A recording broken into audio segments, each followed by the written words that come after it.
Being the cool sub is really fun, especially when you know that you are a really nice person and you have these really cool incentives and the kids like you.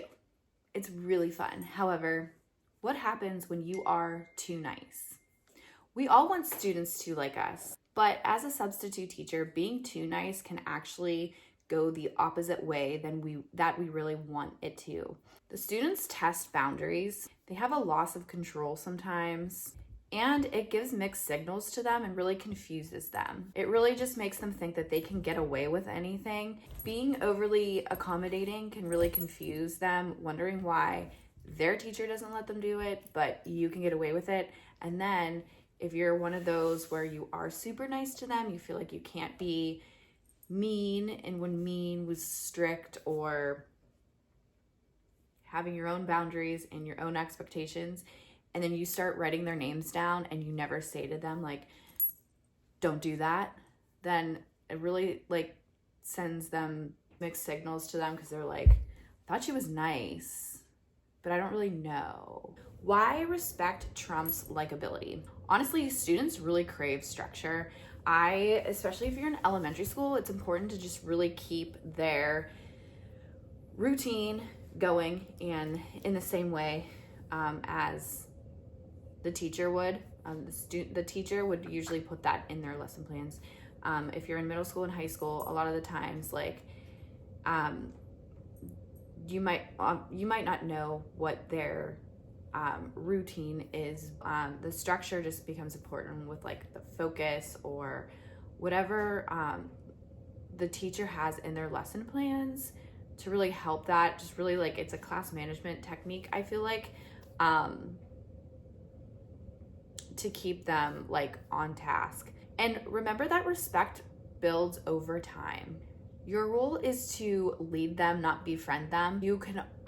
What I always say in my videos, if you are someone who has been a recurring YouTube watcher, a recurring watcher of my channel, I always say, like, greet the students at the door, get to know them a little bit, build that rapport, and set those expectations, set those boundaries, right? And always be firm.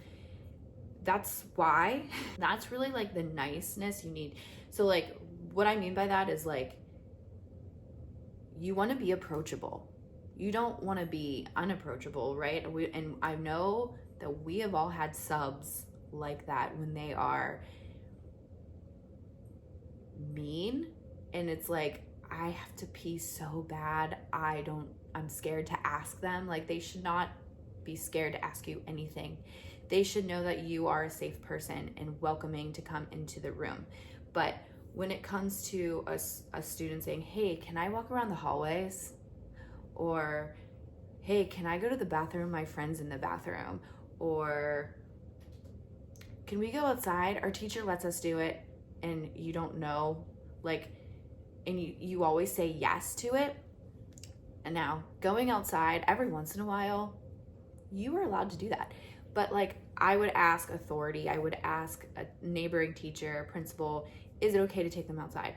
Make sure you do the lesson plan, and then you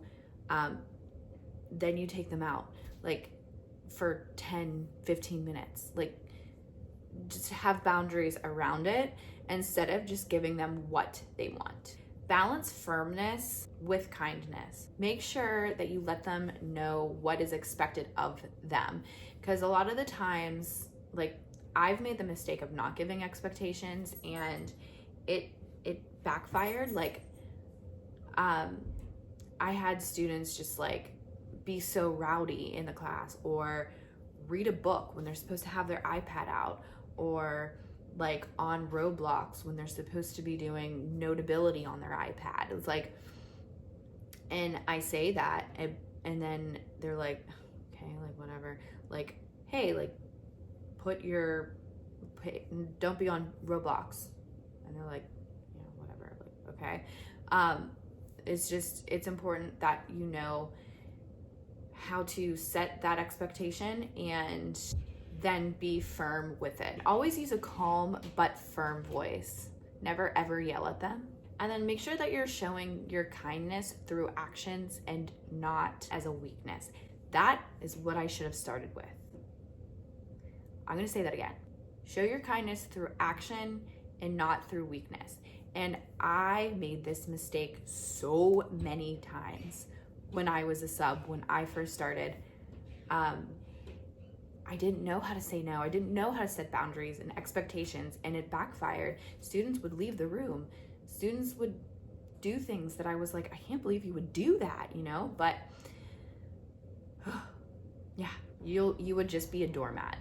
So if you do it with your weakness. And sometimes your first period, if you are in middle school or high school, you set your expectations and it's first period and you realize like they are like your guinea pigs for your expectations. It happens, you know. Learn from that class and then make new or more expectations if you have to. Don't do too many expectations because then it feels like they have to walk on eggshells. So here are examples of what not to do. So don't give unlimited second chances. So this could be something that like maybe it wasn't stated in your expectations and they left the classroom and they keep coming back and then leaving and coming back and leaving, and you see like other kids in the hallway who are their friends and stuff, and it's like, no, like set that straight. There should not be any students in the hallway during instruction time. Now obviously kids need to go to the bathroom and kids go to speech therapy and all these other things, and that's okay. They just obviously have to have a pass. If they're doing something like just randomly leaving or talking over you and you're giving them a second chance, keep giving them that chance. Instead of like pushing that boundary down and being firm, then that they are just going to walk all over you.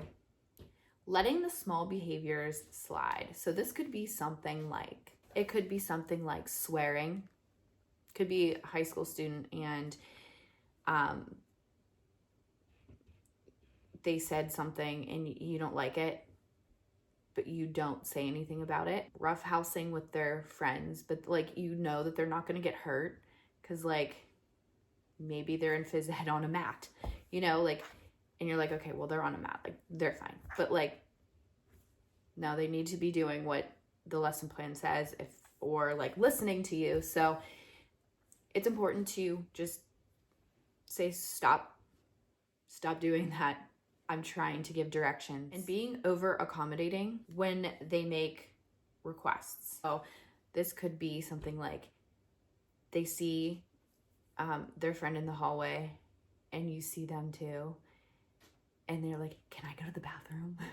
Or it could be something like, hey, like, can we go outside? Our teacher lets us go outside. Or can we be on our cell phones? Our teacher lets us be on our cell phones. Meanwhile, the lesson plan says, no cell phones. They are not allowed to be on their cell phones. Like, you know, there's a time where you can set a boundary and then have that positive reinforcement for them so that they are able to at least have something that they do enjoy. And I'm not saying take every fun thing away, but like, it's just important that the day, the period, whatever, is structured for them so that they are able to learn. And it's in a way that you can show your kindness through your actions and not in your weakness. I will link the setting expectations video for you after this, and I will see you in the next video.